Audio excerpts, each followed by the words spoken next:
In this video, we are continuing on with the swim bait series. Now today we're talking about glide baits. Now, if I'm being 100% honest with you, of the different categories of swim baits that we have covered so far, I definitely believe that glide baits are the lowest on my totem pole as far as knowledge that I have from them. But the more that I talk about glide baits, the more that I realize there are a lot of people who have still yet to pick up these baits, or if they've picked them up, they still haven't caught a lot of fish.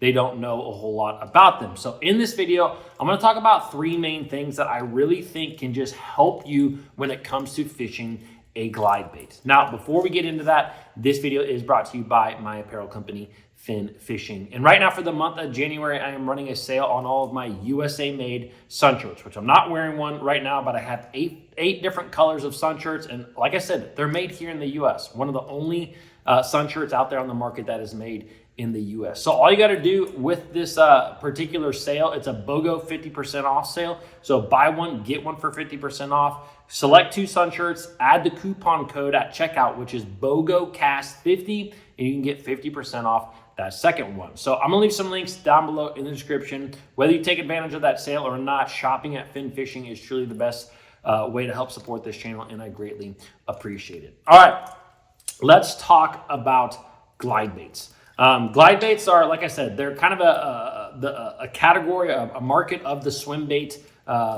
fishing world that I definitely know the least about. It's something that I am just like, I feel like every single year I learn more and more. And about 3 or 4 years ago, like I really started designating a lot of time to these baits. So over the last 3 or 4 years, I feel like I have learned quite a bit about these baits. I've caught a lot of fish on them, but I still don't think I'm any type of master. And for me, I spend a lot of my time actually fishing fairly inexpensive swim baits. And that's actually the first thing that I want to talk about in this video, is because if you look at the two baits that I'm holding right now, you may not notice a humongous difference, but when you went to buy them, you would definitely notice. Okay, this one right here is the Spro Arashi glide bait. It's $29, which $29 is expensive for a fishing lure, but in the glide bait realm, it is one of the cheaper lures that you can buy. This bait right here is a clutch darter. Sorry, I forgot the name of it for a minute. I paid my own money for this, $250, right? These are both very good baits. I've caught fish on both of them, but if I'm being 100% honest with you, I have caught more fish on this bait, the old $29 Spro Arashi. Now, one of the reasons I've caught more fish on this bait is I've actually just spent more time fishing this bait than all the other glide baits out there. And so when it comes to glide bait fishing, if you are new to it, or even if you are been fishing it for a while, one of the biggest things that you will realize is that all these baits have a little bit different action. I mean, if you look at these baits right here, I mean, from the side, they almost look identical, very similar. Now, if you look at them, proportionally this way, you can see that the darter is vastly skinnier than this bait over here. But that's actually not the biggest difference in what this bait has. It actually has to do with the tail. And let me show you something right here.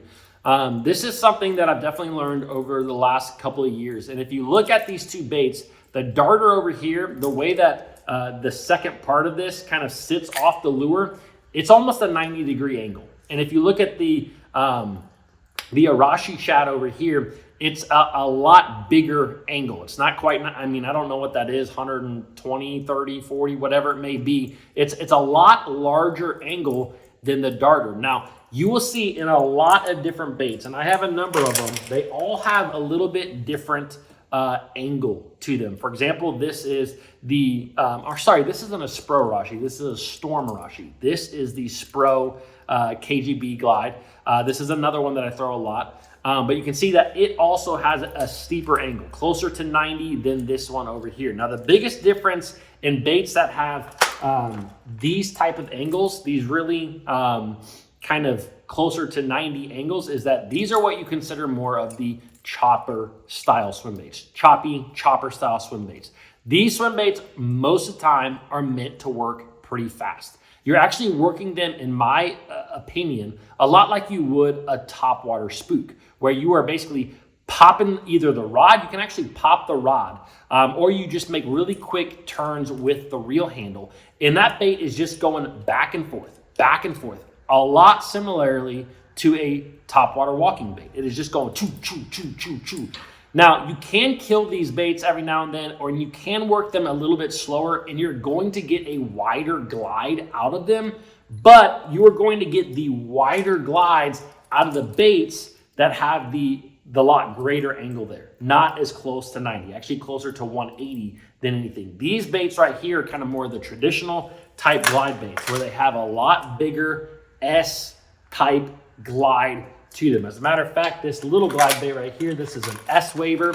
It's one of the cheaper versions that you can find, but you can see that it's similar to the Storm Arashi, and it's even more of a great angle. I mean, this thing almost sticks, almost 180. Anyways, this again has a wider glide, especially when you get to the bigger size. This smaller size doesn't have quite as wide of a glide to it. But the thing that I'm trying to say is that all of these baits out there on the market are a little bit different, okay? And so if you're just getting into swim, you know, if you've been doing this for a long time, you definitely know this. And that is why some of these baits become so hot, is because there will be a certain swimming action that a bait has that is unique, and it really can draw bass. And until the bass kind of really get used to it, it seems like it can catch more fish than other baits at times.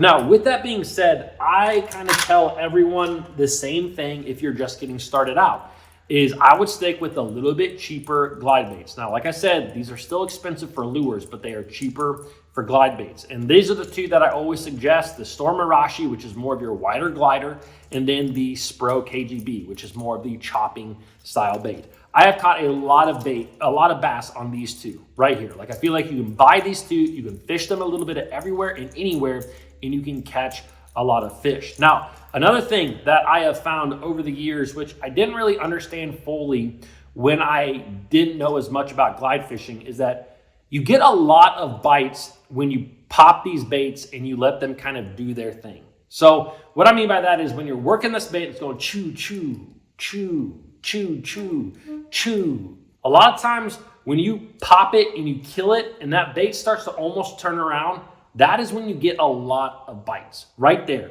When you pop it and it turns around. Now, super aggressive fish are going to come up on this bait and they're just going to plow it no matter how it is. But if you get those fish that are somewhat following the bait, I like to incorporate a little bit more of the chew, chew, chew action, where I'll pump it 1, 2, 3 times real quick and then let that bait kind of glide and almost go in reverse.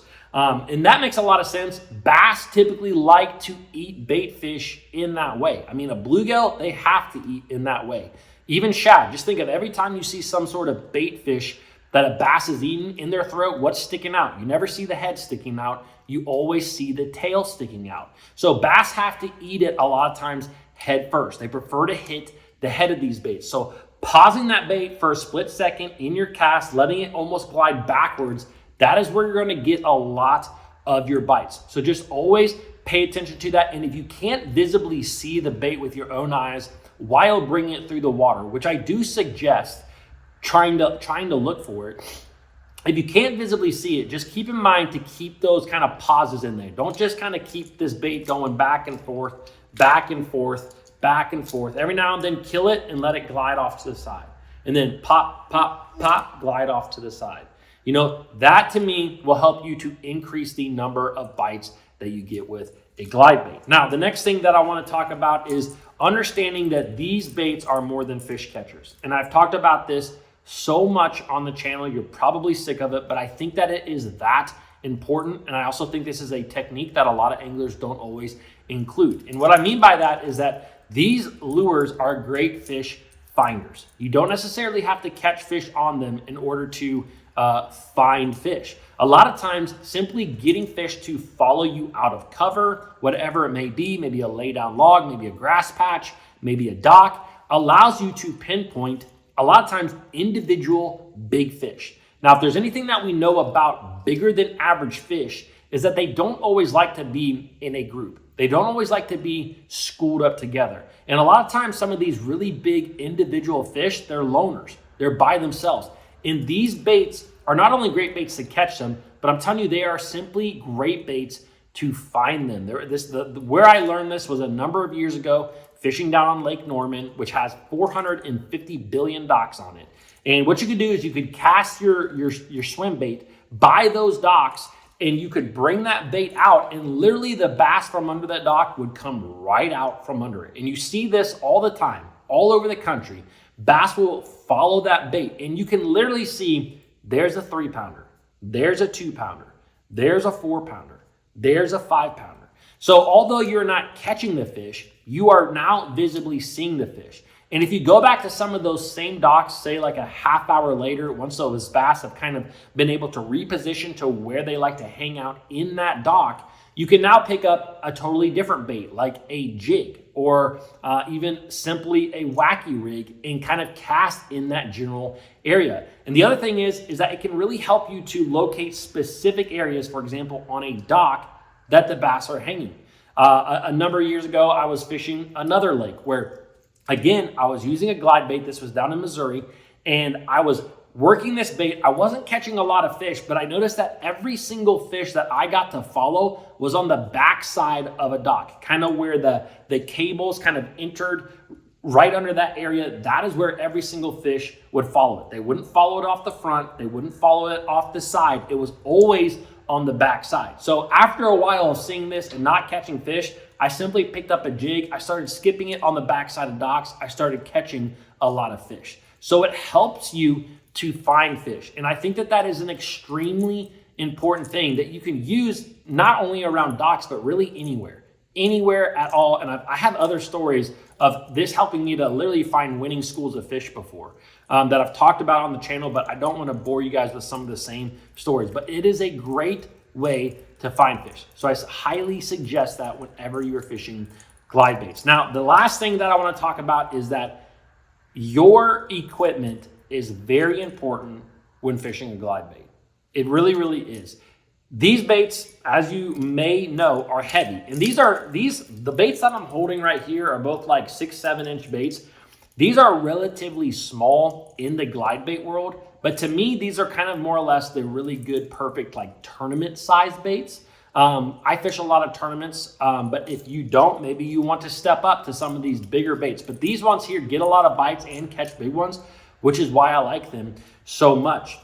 Now, the equipment is very, very important. And if you guys watch this channel, you watch Bass Fishing HQ, you know what I'm probably going to say here is that anytime I'm fishing a hard bait with treble hooked lures, I always like a very parabolic bending rod, no matter what. I really like it. Now, in this case, you're probably going to want a heavy power or an extra heavy power rod. You want a rod that is going to be able to handle the weight of these baits, because they'll weigh, 2 ounces, 3 ounces, 4 ounces, even a lot heavier than that. So you need a rod that can withstand the weight of casting that bait. That way, when you don't go to whip that bait and your rod cracks right there, because we don't want to break rods.